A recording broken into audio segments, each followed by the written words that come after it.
Les amis, que le Père soit loué, c'est toujours moi, votre frère, et c'est un grand plaisir de venir vous parler. Donc avant de commencer, je dis d'abord toute la gloire au Père lui-même, au Créateur de toutes choses.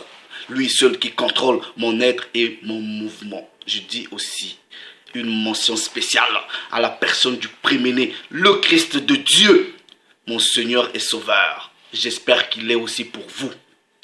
Donc toi aussi qui prends le temps de me suivre, je te dis un grand merci.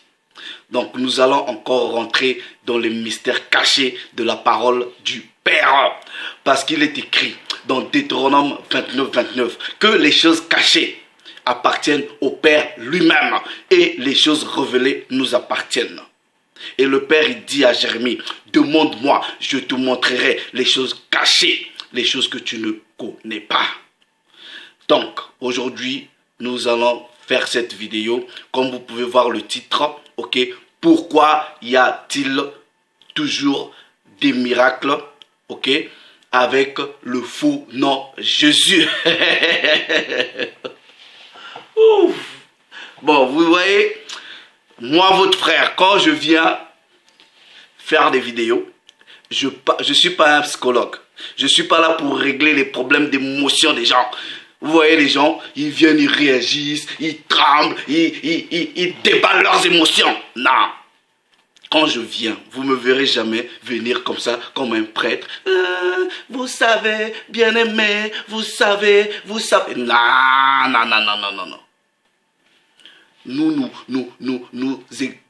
On prend notre voix, on crie. Parce que le Père lui-même nous a établis comme des sentinelles. Et oui, nous crions. Nous ne venons pas pour caresser les gens. Non, nous venons pour dire la parole de vérité. Vous voyez, ceux qui aiment la vérité, ce sont les vrais disciples du Christ.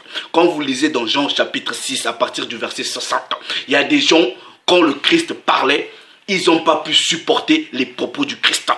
Ils ont dit, ces paroles que tu nous sors sont dures, sont difficiles. Qui peut le supporter? Le Christ s'est retourné, il a regardé les 12 et il leur a dit, et vous partez pas? Les 12 lui ont répondu en disant, les paroles que tu enseignes, ce sont les paroles qui ont la vie.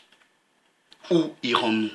Donc vous voyez, quand je viens ici, je ne m'adresse pas aux émotionnels, aux gens qui ont des problèmes dans la tête, aux sentimentalistes, aux gens qui sont aliénés, qui ont reçu l'esprit satanique de la religion. Non, nous venons, nous disons la vérité, parce que le Christ nous dit dans Jean 8, 32, vous allez connaître la vérité, et la vérité fera de vous des hommes libres. Donc on va parler, pourquoi y a-t-il toujours des miracles, même avec le faux nom Jésus. Je vais donner des versets, ok? Donner des versets. On va les décortiquer pour coller les préceptes. Bon, maintenant je vous pose une question. Vous voyez, ceux qui n'ont pas encore appris, ils ne comprennent pas, Scientifiquement, académiquement, intellectuellement, historiquement, ok, il est prouvé que la lettre J n'existait pas il y a 600, 700 ans. Elle n'existait pas, cette lettre. Il y a 600 ans, la lettre J n'existait pas. Maintenant, je vous pose la question. Si cette lettre-là n'existait pas, quand le Christ a vécu à son époque, on l'appelait comment? Celui que vous appelez Jésus, on l'appelait comment? À son époque, quand il vivait, on l'appelait comment? Puisque la lettre J n'existait pas. Bon, maintenant, quand les gens faisaient des miracles avant l'invention de la lettre J, ils faisaient des miracles avec quel nom? Vous voyez, nous disons que le nom que les gens utilisent aujourd'hui, le nom de Jésus, c'est un faux nom. Ok, c'est un faux nom et ça vous le savez. Maintenant, je vais vous donner les Écritures avec les prophéties qui ont été dites dans la parole et les propos du Christ lui-même. Maintenant, le but de cette vidéo, c'est de vous montrer, ok, que vous voyez, il se passe des miracles, même quand vous citez le nom de Jésus ou quoi que ce soit, vous allez comprendre que la puissance n'est pas par rapport au nom. Ok? Proverbe 19, 2. Le manque de connaissance n'est bon pour personne. Jean 3, 11. Nous disons ce que nous savons. Et nous rendons témoignage de ce que nous avons vu. Nous ne disons pas ce que nous ressentons. Nous ne disons pas nos émotions. Non, ce que nous savons. Ce qui nous a été révélé par le Père lui-même et ce qui nous a été révélé par les Écritures. On va décortiquer ces mystères-là pour que vous compreniez en réalité qu'est-ce qui se passe quand même vous citez soi-disant le nom de Jésus. Qu'est-ce qui se passe? On va vous expliquer ces choses-là. On va aller dans la Bible. Prenez vos Bibles. Deuxième livre de Corinthiens. Deuxième livre des Corinthiens. Ok. Au chapitre 11. À partir du verset 4. Il est écrit. Car si quelqu'un vient vous prêcher un autre Jésus, bon ici on met Jésus mais c'est faux. Si quelqu'un vient vous prêcher un autre Jésus, un autre, on dit si il vient. Donc à cette époque là que l'apôtre parlait, l'apôtre authentique parlait, était inspiré. Il n'y avait pas, l'autre Jésus là n'était pas encore venu. Et il n'y avait pas aussi des gens qui étaient venus pour enseigner un autre Jésus. Si quelqu'un vient vous prêcher un autre Yahushua, que celui que nous vous avons prêché. Je m'arrête d'abord là, je te pose la question. Le Jésus que tu crois là, c'est qui? C'est quel Jésus? Le Jésus blanc avec des longs cheveux, un homosexuel, le Jésus que tu crois, c'est le Jésus de Borja, c'est un faux. C'est un faux, je pèse les mots. Tu as reçu un faux. C'est pas le Jésus dont la parole de Dieu parle. Si quelqu'un vient vous prêcher un autre Jésus que celui que nous vous avons prêché, ou si vous recevez un autre esprit que celui que vous avez reçu, ou un autre évangile que celui que vous avez embrassé, vous le supportez fort bien. Vous voyez votre christianisme là, le faux, pas le véritable, ok? Votre christianisme là, vous avez embrassé un faux Jésus aux yeux bleus, ok? Avec des longs cheveux et toujours efféminé. Vous avez reçu un faux évangile où dans vos assemblées, c'est toujours les histoires de bénédiction, argent, des choses comme ça, ok? Dis-moi, vous avez reçu un faux esprit, l'esprit religieux. Mais regardez ce que le Christ il dit. Jean chapitre 5. Jean chapitre 5, verset 43, il dit, « Je suis venu au nom de mon Père, et vous ne me recevez pas. Si un autre vient en son propre nom, vous le recevrez. » Maintenant, je vous pose la question. Quel était le nom que le Père avait donné au Fils? Parce que lui, il dit qu'il est venu au nom de son Père. Quel était ce nom-là? Vous pensez que c'était le nom de Jésus? Mais Jésus, à l'époque, là, ça n'existait pas. N'importe quoi. Donc, celui que vous avez reçu là, vous avez reçu un autre qui est venu, qui s'est établi, que Satan a établi par le biais des hommes, possédé par lui-même, pour vous donner un faux Jésus. Mais non, je vous dis ceci. Dans le christianisme, on vous dit, oui, au nom de Jésus, vous faites des miracles, des choses comme ça. Ok? Les prophètes, dans l'ancien temps, faisaient les miracles au nom de qui? Oui, dites-moi. Essayez, répondez-moi. Les prophètes, dans l'ancien temps, faisaient des miracles au nom de qui? Vous pensez, ok? Si les gens devraient faire des miracles avec un nom spécial, le Père devrait déjà donner ce nom-là à l'Ancien Testament. Dans l'ancienne alliance. Oui, il allait déjà le révéler en disant, utilisez ce nom-là pour faire des miracles. Le Christ lui-même, quand il est venu, il faisait des miracles au nom de qui? Quand le Christ faisait des miracles, quand il ressuscitait les morts, les hasards, tout ça là, il faisait ça au nom de qui? Est-ce qu'il utilisait un nom pour faire des miracles? Non. Mais non. Vous pouvez prendre tous les versets que vous voulez. Ok? Vous voulez prendre tous les versets que vous voulez. Je vous dis ceci. Il y a deux lois dans les miracles, dans tout ce qui se passe. Ok? Et le Christ lui-même a utilisé ces deux principes. Ok? On va vous expliquer. Premier principe. Vous voyez, il y a une différence entre le nom Jésus et la personne du Christ. Parce que ce que vous ne comprenez pas, on ne parle pas de la personne. Dire que le nom Jésus est faux ne veut pas dire que la personne du Christ n'a jamais existé ou c'est une usurpation. Ah, non. Deux principes. Ok? Je vous ai déjà fait une vidéo en vous expliquant que le Christ de Dieu, c'est lui la parole de Dieu. C'est ça là le nom, le nom souverainement élevé, le nom au-dessus de tout nom. Ce n'est pas un nom physique, c'est la parole.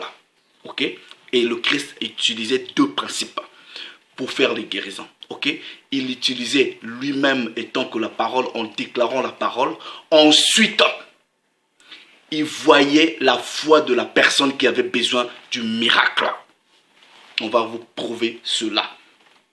Ok? On va vous prouver cela. Maintenant, si vous allez dans le livre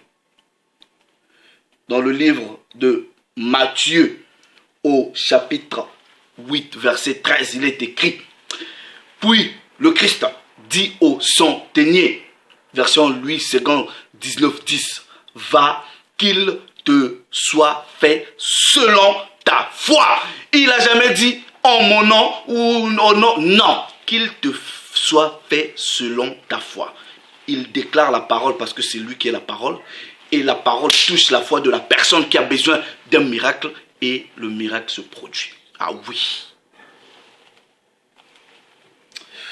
Matthieu chapitre 9 verset 22.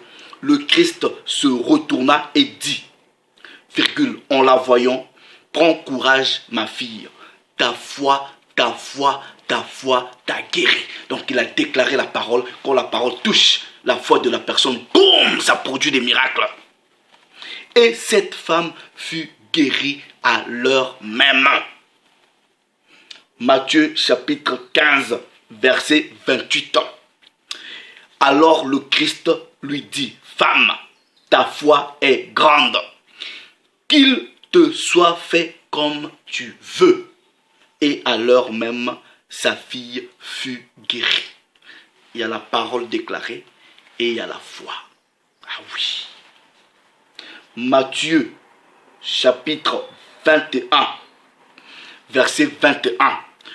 Le Christ leur répondit, je vous dis en vérité, si vous aviez de la foi et que vous ne doutiez point, non seulement vous feriez ce qui a été fait à ce figuier, mais quand vous diriez à cette montagne, ôte-toi de là et jette-toi dans la mer, cela se ferait.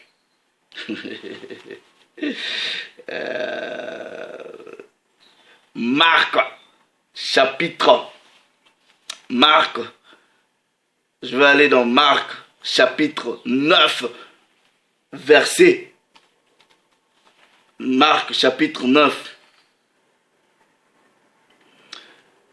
Non, Matthieu plutôt, chapitre 9.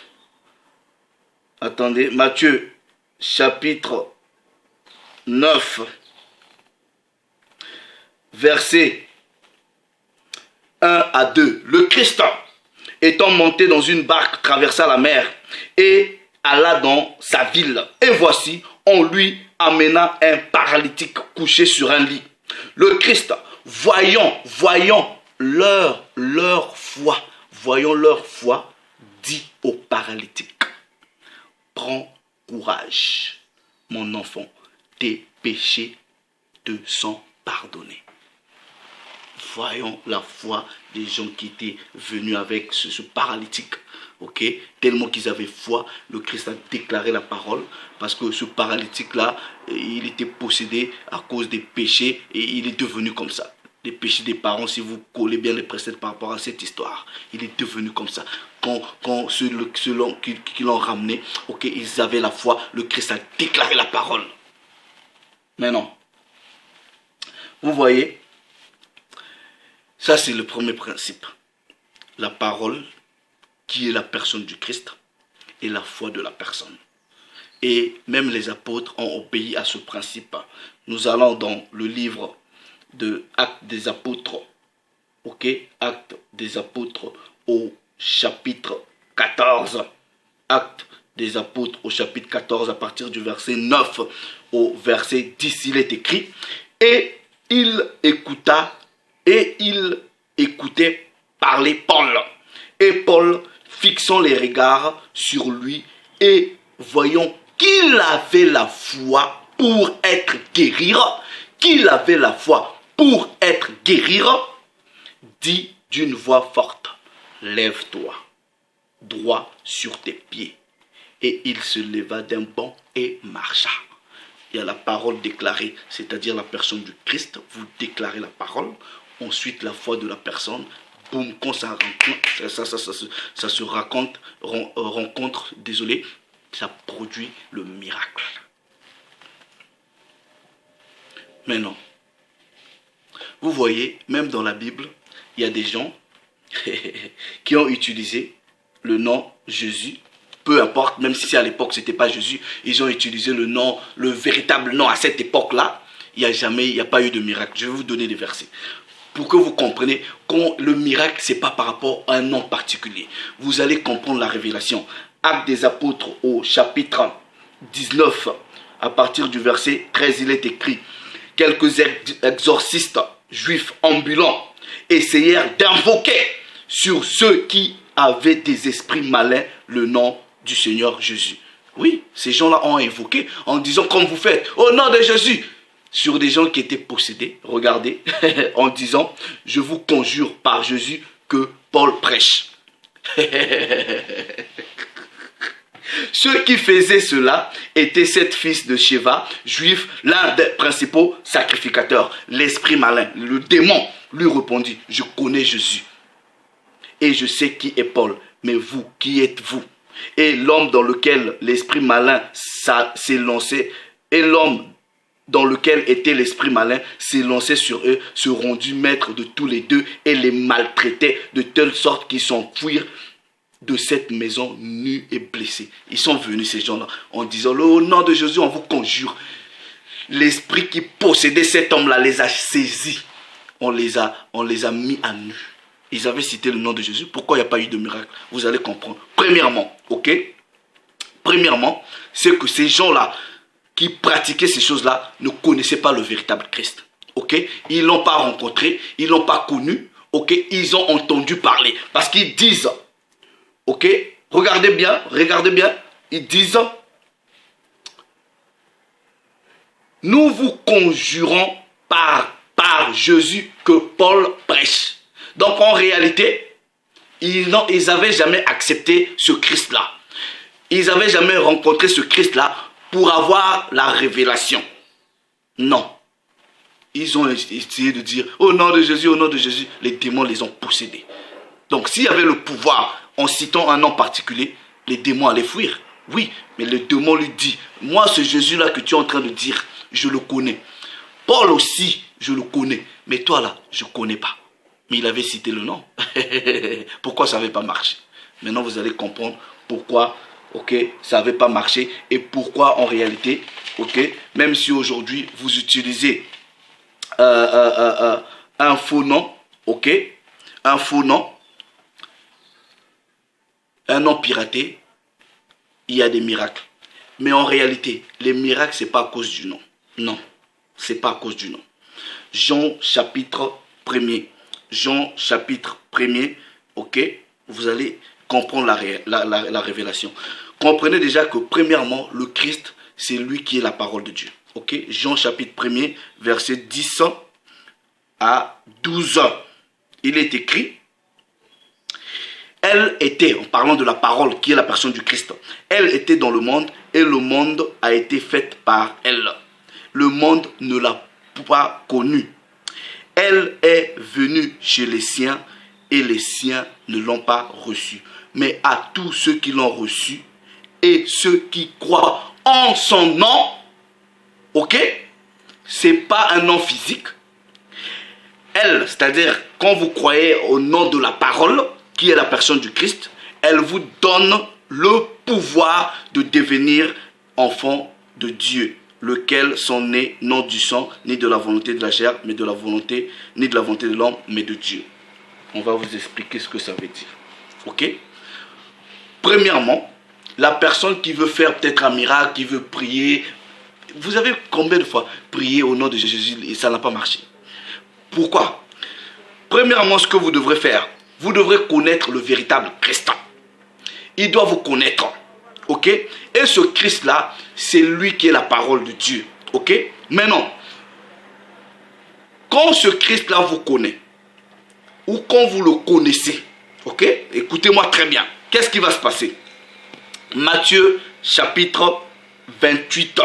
Ok? Matthieu chapitre 28. Le Christ qui est la parole de Dieu. Ok? Quand vous le connaissez, ok? Matthieu chapitre 28, verset 18. Le Christ s'étant approché, leur parla ainsi. Tout pouvoir m'a été donné dans le ciel et sur la terre. Ce pouvoir-là, lui a été donné en lui, la personne.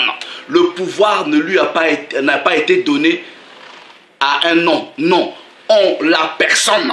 Donc cette personne-là, c'est la personne du Christ. Donc, quand vous connaissez le Christ, ok, à qui le Père a donné le pouvoir, ensuite, le Christ lui-même vous met à part. Et quand il vous met à part, lui, en ce moment, il vous donne aussi le pouvoir. Est-ce que vous comprenez?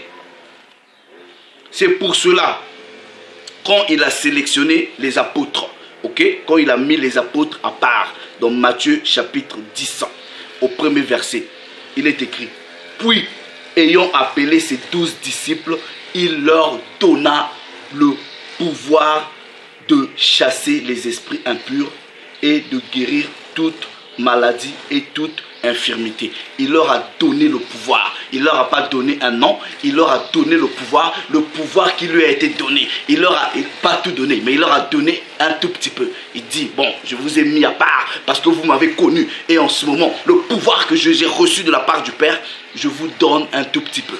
Ok? Chasser les petits démons, guérissez les malades, tout ça là. Donc vous devrez connaître le Christ. Ensuite, le Christ vous donne le pouvoir. Et ensuite, à partir de ce pouvoir-là, vous déclarez sa parole. Ok? Avec la foi de la personne, le miracle se produit. Est-ce que vous comprenez?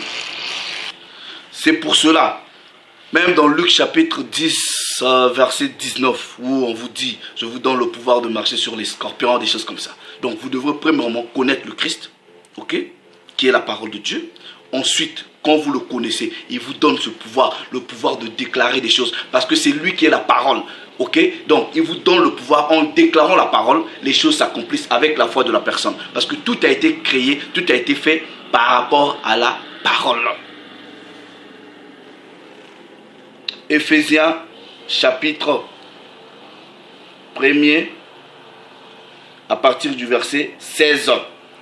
Je ne cesse de rendre grâce pour vous, faisant mention de vous dans mes prières, afin que le Dieu de notre Seigneur, le Christ, le Père de gloire, vous donne un esprit de sagesse et de révélation dans sa connaissance, et qu'il illumine les yeux de votre cœur pour que vous sachiez quelle est l'espérance qui s'attache à son appel, quelle est la richesse de la gloire de son héritage qu'il réserve aux saints, quelle est envers nous qui croyons l'infinie grandeur de sa puissance se manifestant avec efficacité par la vertu de sa force.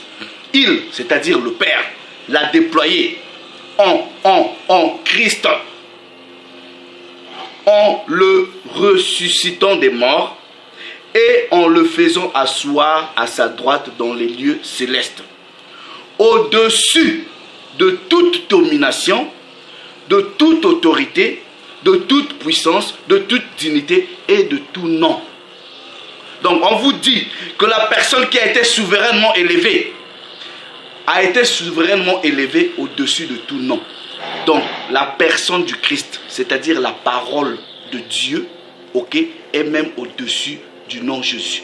C'est pour cela, dans Philippiens 2, 9, il est écrit que Dieu l'a souverainement élevé, ok, au-dessus de tout nom. Il lui a donné un nom au-dessus de tout nom. C'est ça. Est-ce que vous comprenez? C'est ça là, ce que ça veut dire. Donc, vous voyez quand vous citez le nom de Jésus, vous voyez des manifestations. Premièrement, tout simplement parce que vous avez reçu le Christ. Ok? Je parle des miracles, pas des magiciens qui font des bêtises là. Non, non. Je parle des vrais âmes de Dieu. Quand ils disent par exemple, oui, au nom de Jésus, ok? C'est pas le nom de Jésus qui fait des miracles. Non. C'est parce que cette personne-là a été choisie par le Père. Ensuite, la personne en face a la foi Parce que quand vous venez par exemple à l'église ou quoi que ce soit, vous quittez chez vous, vous partez avec l'idée, oui, je vais pour prier. Vous avez la foi. C'est pour cela, votre foi produit des miracles avec la personne qui a reçu le Christ, qui déclare la parole. Maintenant, je veux clôturer ici en vous donnant cette révélation. Vous voyez, le Christ, il n'a jamais dit, vous ferez des miracles par mon nom. Non. Il n'a pas dit, vous ferez les miracles par le nom de Jésus. Non. Il a dit, vous ferez les miracles en mon nom. Pas par mon nom, mais en mon nom. Je ne sais pas si c'est le français qui va vous compliquer, mais comprenez la révélation. Donc, si le Christ avait dit, vous ferez les miracles par le nom Jésus, oui, vous devrez utiliser un nom. Donc la puissance devrait résider dans le nom. Non, mais la révélation c'est quoi? En mon nom, ça veut dire, vous devrez rentrer dedans, dans la personne. Est-ce que vous comprenez? En mon nom, c'est dans la personne où la puissance, pas par le nom. Non, c'est en mon nom. Et quel était ce nom-là? C'était le nom qu'il avait reçu au-dessus de tout nom, le nom souverainement élevé. Oui, c'était la parole du Père. Donc, vous voyez quand les miracles se font là, soi-disant, même si vous dites au nom de Jésus, les miracles ne se font pas parce que vous avez, par rapport à ce nom-là, non, non. Il y a des gens qui prient même sur des... Oh, nom de Jésus, j'ai vu ça, ça ne marche pas. Pourquoi ça ne marche pas? Vous voyez les gens qui viennent, non, il est parti en séance de délivrance, ils ont été mis en retraite pendant 1 mois. Pourquoi? Parce que tous les jours là, vous venez vous prier au nom de Jésus, soi-disant les démons ils partent pas, soi-disant 200 sortis, 500 restés. Oh venez, venez, venez, venez après-demain, ou venez dans 2 jours. Vous voyez ça où dans la Bible? Non, parce que les vrais disciples, quand ils déclaraient la parole, les gens avaient la véritable foi et ils guérissaient une fois pour toutes. Ce n'était pas les histoires, on fait un tout petit peu, revenez demain, ah tu as 5 démons. Bon aujourd'hui là, je veux seulement enlever 2, les 2 autres là peuvent rester, ils attendent. Non. Donc, quand nous disons cela, nous ne nions pas la puissance du premier-né. Non. Non, c'est le Sauveur, un homme redoutable. Il a été élevé au-dessus de tous. Mais nous parlons du nom physique. Donc toi là qui viens mettre des commentaires sans avoir écouté là, tu es un fou. Tu es un fou. Ok? Donc, si vous n'avez pas connu le véritable Christ, si il ne vous a pas mis à part, si lui-même ne vous a pas donné le pouvoir que lui-même a reçu de la part du Père, parce qu'il dit, tout pouvoir m'a été donné dans le ciel et sous la terre, si vous n'avez pas reçu ce pouvoir, ensuite, quand vous venez, vous déclarez maintenant cette parole, la parole de Dieu vous dit quoi? Que le Père dit que sa parole à lui ne sort jamais. quand elle sort, elle ne revient pas sans avoir fait son effet. Non.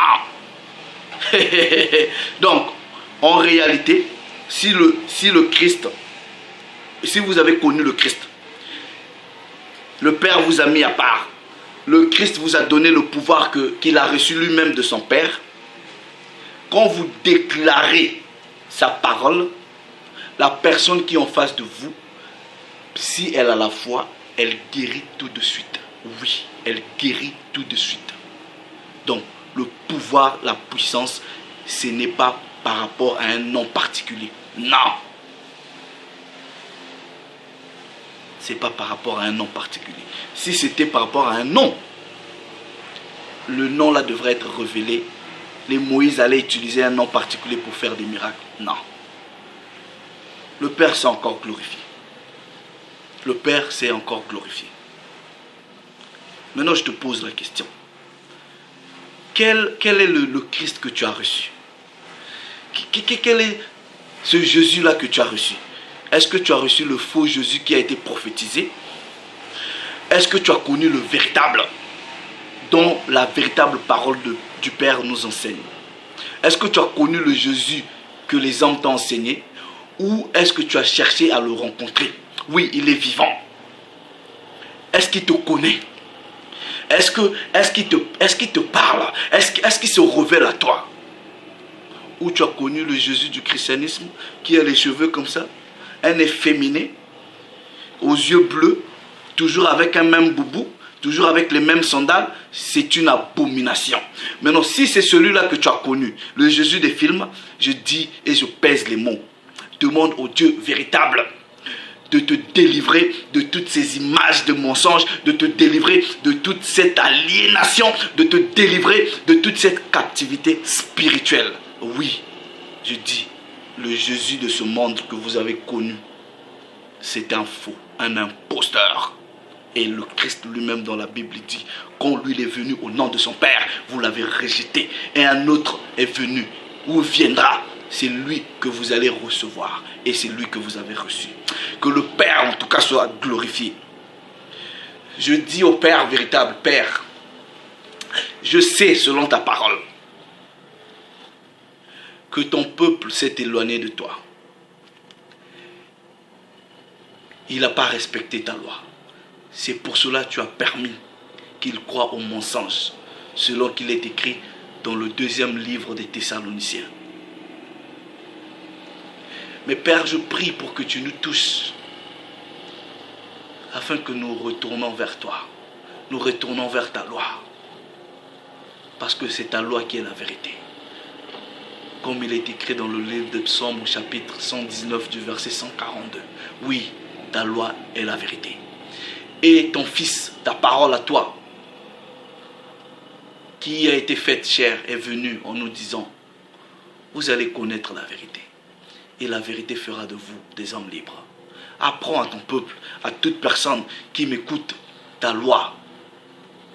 Et que toi-même, tu l'enseignes la vérité de ta parole. Je bénis ton saint nom, ton nom glorieux, redoutable. Et je bénis aussi ta propre parole. Sois glorifié. Salut les amis.